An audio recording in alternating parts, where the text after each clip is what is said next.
ప్రముఖ సింగర్ మంగ్లీ, న్యాయవాది సుబ్బారావుల వివాదం అనేక మలుపులు తిరుగుతోంది.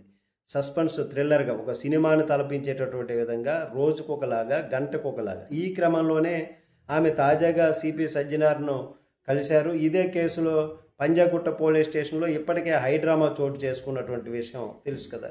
మైక్రో ఫైనాన్స్ పేరుతో మంగ్లీ, ఆమె తమ్ముడు మోసం చేశారంటూ న్యాయవాది సుబ్బారావు బాధితులతో కలిసి ఆధారాలు సమర్పించేందుకు పోలీస్ స్టేషన్కు రావటం, మాట తీరు చూసి పోలీసులు ఆల్కహాల్ టెస్ట్ చేయటం, సుబ్బుకు 27 రీడింగ్ రావడంతో అందరూ కూడా షాక్ అయినటువంటి పరిస్థితి.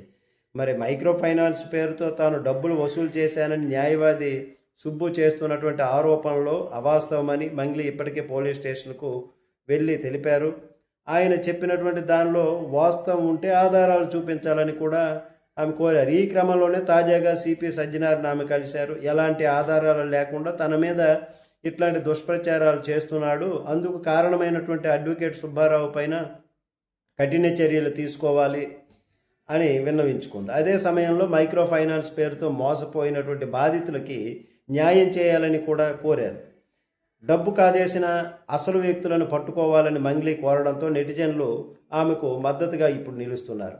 తనకు పాటల ప్రపంచం, పాటలు తప్ప వేరే వ్యాపారం లేదని న్యాయవాది అని చెప్పుకునే ఈ సుబ్బు డబ్బు డిమాండ్ చేయడమే కాకుండా తనతో అసభ్యంగా ప్రవర్తించాడని, అతని అనుచరులపైన చర్యలు తీసుకోవాలని సత్యవతి అలియాస్ మంగ్లీ పంజాగుట్ట పోలీసులకు తన న్యాయవాదితో కలిసి ఫిర్యాదు చేయడం జరిగింది.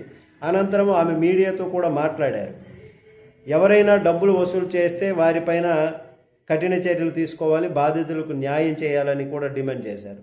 మరి డబ్బులు వసూలులో తన పాత్ర ఉందంటే తాను ఏ పోలీస్ స్టేషన్కైనా, ఏ కోర్టు మెట్లకైనా, ఎక్కడికైనా రావడానికి సిద్ధంగా ఉన్నానని కూడా ఆమె ఈ సందర్భంలో చెప్పారు.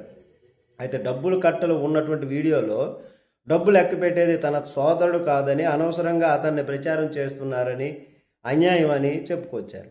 న్యాయవాది సుబ్బుకు భరతనాట్యం వచ్చు, అతను బిగ్ బాస్కు వెళ్ళాలని, ఫేమస్ కావాలని ఇప్పటికే ఆయన ఆ విధంగా తనను వాడుకుంటున్నాడని ఆగ్రహం వ్యక్తం చేశారు. ఈ నెల 22వ తేదీన న్యాయవాది సుబ్బు, అతని అనుచరులు తనను కలిసి సామాజిక మాధ్యమాల్లో తనకు వ్యతిరేకంగా ఇంటర్వ్యూలు ఇచ్చినటువంటి వీడియోలు డిలీట్ చేయాలంటే 10 లక్షలు ఇవ్వాలని డిమాండ్ చేశారని కూడా ఆమె తెలియజేశారు. దీనికి తాను ఒప్పుకోకపోవడంతో తనను బెదిరించడం, వేధించడం, ఈ విధంగా నానా రకాలుగా ఇబ్బందులు పాలు చేస్తున్నారు.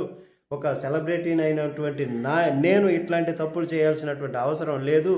గతంలో పార్టీలకు పాటలు పాడమన్నా కానీ, నేను కొన్ని కోట్లు ఆఫర్ చేసినా కానీ నేను ఏ పార్టీకి కూడా వెళ్ళి ఏ జెండాను కప్పుకోలేదు, ఎవరికి కూడా పాట పాడలేదు. అట్లాంటిది అంత డబ్బు నాకు ఆఫర్ చేసినా ఈ డబ్బుల కోసం నేను చేసి నా ఉన్న ఇమేజ్ని పోగొట్టుకుంటానా అని చెప్పేసి మీడియాకు కూడా, అలాగే అందరికీ కూడా నమస్కారం తెలియజేశారు ఆమె. కానీ ఇది నిజానిజాలు రాబట్టేటటువంటి విధంగా తొందరగా ఆమె కూడా దీని నుంచి బయటపడాలని కోరుకుందాం. నమస్తే.